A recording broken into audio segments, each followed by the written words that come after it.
really liked tonight's episode of Grey's Anatomy because it felt different than normal episodes of Grey's Anatomy. And what I mean by that is normally with Grey's, there's about 3 or 4 plot lines that are happening, and then at the end of the episode, they all meet. But with this episode, there was 5 storylines, and 2 of those episodes had mini subplots as well. But they didn't come together at the end, which I thought was really interesting. But I think it helped this episode stick out because each of those story points is setting up next week's episode, which I also think is going to be really fantastic. So let's talk about the 5 storylines. And, you know, they're small, so there's not like too much to pull out of them, but I think each one is very significant, particularly the Meredith and Teddy storyline that we saw. So in the beginning of the episode, we have Meredith texting Teddy, being like, where are you, etc., etc. I love the humor where Teddy's like, I'm going to dinner, time difference, blah, blah, blah. And then Meredith's like, yeah, the slide or the swings. I thought that was just beautiful. The humor overall that's able to be sprinkled throughout this episode was great because it wasn't super humorous, but it was a really good balance. I would say it's about 75% serious and 25% humorous for this episode. Ever since season 12, it's kind of been a 50-50 split. If you could count episode 14-20, it was mostly humor. That's the exception, I would say. But, you know, overall, I think that the little bit of humor helped make the drama in this episode just a little less dramatic, but still very impactful. So Meredith and Teddy are, you know, spending almost the entire episode at her house, which I thought was really interesting because normally Meredith doesn't spend a lot of time outside of the hospital. Of course, there's, you know, standalone episodes where Meredith is doing things outside of the hospital, but a majority of her time she's at Grey Sloan. So I thought this episode was interesting where she's not spending time at Grey Sloan. And she's talking to Teddy about how Teddy needs to tell Owen that she's pregnant with his baby. And I love at the end of the episode, Teddy's like, yes, you're right. And then Meredith's like, you know, I'm always here to talk. So I really like the fact that these two are bonding and being friends. And they've always been friendly, you know, professional. But I really think that season 15 will allow these two to have a stronger friendship. And I think Meredith needs to have someone that's a friend that's not a sister. And what I mean by that is, you know, Amelia is her sister-in-law and Maggie is her actual sister. And she needs someone that's a little bit more removed from her close-knitted family. And I think Teddy is that person. But I liked hearing more of Teddy's backstory with her mother and her father. I thought that was really sweet. I liked knowing that Teddy is from New York, and I like hearing how Teddy talked about how she played it safe and how she no longer needs to play it safe because she needs to essentially start a life that's not safe, a life for herself and a life with Owen possibly. And I'm really looking forward to seeing how that's going to play out. So that's the first storyline, and I really liked it. Then we have Owen and Amelia stalking you know, the girl that Amelia is fostering. And I have to say, I really find the fact that Amelia is fostering Leo's mother is annoying because it's a possible problem that if she gets better and then her parents come back into the picture, then Owen can lose Leo. And I think Leo is such a cute little kid, and Owen and Leo, you know, it just works. Like, you want to see Owen be a dad because it's something that he really wants. I thought it was, I think it's going to be really sad, if Owen loses Leo. But Owen and Amelia have some really good bonding, especially at the end of it where Amelia talks about her baby who died in private practice. And if you have not seen Private Practice, I advise you to watch Private Practice during the Grey's Anatomy winter break because it's a great show. And if you're a fan of Kate Walsh's Addison, you'll be in love. And also it gives you more backstory of Amelia. But Amelia had lost her baby in Private Practice, and she called him her unicorn baby. And this is the first time us as the viewer knows this baby's name, which is Christopher. And I thought it was, that's also Derek's middle name, which I thought was really cute that she named the baby after Derek in a light way.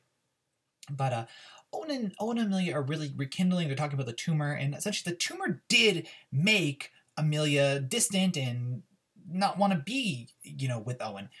But I ship Owen and Teddy so much that I can't, you know, accept Owen and Amelia. And I really hope that when Teddy tells Owen that she's pregnant, he will go to her out of love, not obligation. I mean, he's divorced from Amelia, and he doesn't really have any reason to be with her unless he is in love with her, and I just don't think he is. But I did enjoy the interactions the two of them had because I really feel that the impact of Teddy's pregnancy on Owen and Amelia is going to ripple throughout the show. Okay, now we're going to talk about Jackson, Alex, and Link and the peds surgery. This is the medical storyline that happened in this episode. And Alex and Link did not get along. Alex was giving Link a hard time, and I love at the end of the episode how Link essentially tried to make amends with Alex, and it worked because they talked about Joe's ex-husband. And overall, I really liked the storyline, especially with Jackson, how he found this boy who had really, I don't mean to sound medically stupid, but how he had shoulder problems, like really bad shoulder problems, and the I don't even know what to call it. Just his shoulder blades essentially were popping out, and then he had cancer and just had to be removed. But I really like the way that Jesse Williams portrayed his crisis of faith, even on a sub level, and then how he was dealing with Chris Carmack and Alex. I really just liked that a lot. So, their storyline was actually really, really small as well, which is interesting. And then, like I said, there's like subplots, and this is the first one that had a subplot, and it had Maggie being annoyed with Jackson, then Maggie dealing with Cece, and then essentially Maggie talking to Jackson, making amends with him because she was mad that he left her, and then at the end, Maggie realizing that she needs to work on her hearts. But I'm curious to see where Jackson and Maggie are going to go, but I want to see more of Jackson's crisis of faith than anything else. But I really do like the fact that Alex and Link aren't going to be at each other's throats. I personally would prefer that, to Link being, not after Joe, but in love with Joe or something like that. But I like the fact that essentially Grace Sloan is placid with, drama in that regard. Then we have a DeLuca and Weber subplot, because Owen, Amelia, and Meredith all were taking sick days. DeLuca and Weber were in charge of trauma. And, DeLuca is dealing with a couple interns, Helm and Glasses, and DeLuca has attending potential. And Weber notices this, and Weber also talks about how DeLuca needs to be a better teacher, and he even called DeLuca his friend, and I really liked it. I think James Pickens Jr. is such a fantastic actor, very charismatic, and I think Andrew DeLuca is a really interesting character, and I'm curious to see more of him, but I really feel that, even though he has attending status, I could live in a Grey's Anatomy world without DeLuca, but I would much rather a Grey's Anatomy world. If you had to get rid of DeLuca and give me back Arizona and Kepner, I'd be much happier with that. But I did enjoy the bonding with DeLuca and Weber quite a bit. And then in that storyline, he's dealing with Helms and Glasses, and for some reason, Glasses and the new attending, who's Nico Kim, there's a chemistry there, but I remember Glasses slept with Joe, so I don't know why all of a sudden Glasses is gay. Like, I get it that Nico Kim, he's the gay attending, and this was like supposed to be a big deal that they're going to have their first out male surgeon or male doctor.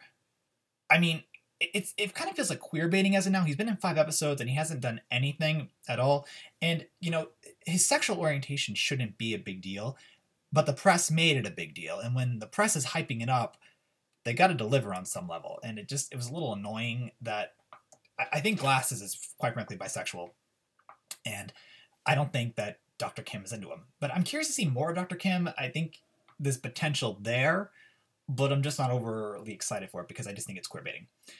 That's actually the real only storyline I didn't like. And then at the end of it, we have Bailey and Joe. Joe's fellowship is barely getting started. They're dealing with a patient who is having essentially an undiagnosable problem until the end of it. I love Miranda Bailey. I think she's so charismatic and so much fun. She and Weber are 2 of the strongest actors on the show. I mean, Kelly McCary is fantastic because of how she can go from being humorous to dramatic on a dime. But in terms of like giving off powerful speeches, Weber and Bailey are the ones. But I really felt that their storyline was really the most insignificant to the overall episode, except at the end where Bailey realized that, her husband is the one causing her to have more stress. And I'm curious how much more of Station 19 is going to be needed on Grey's Anatomy, because quite frankly, I think Station 19 is really boring. But I like Joe, and I like at the end of it that Joe's like, come on, Alex, like, let's have a marriage, etc. But overall, I thought this episode was really well constructed, really fun. I really enjoyed it. I love Meredith and Teddy quite a bit. It was my favorite part of the episode, and I'm looking forward to episode 6 a lot. I think this is an A episode. I really felt that it reminded me of classic Greys and new Greys. It was all mixed together, and I really liked the fact that the storylines didn't all have to connect at the end of it. That, these characters who are friends and connected can do their own thing without having to be in each other's way.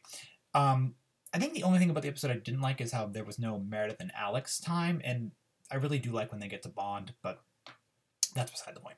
So anyway, I really felt this episode was an A, and I'm really curious what you guys have to say about it in the comments below. So thank you so much for watching my review of Grey's Anatomy Everyday Angel, and I'm looking forward to seeing what you guys have to say, and we'll cover the trailer real soon.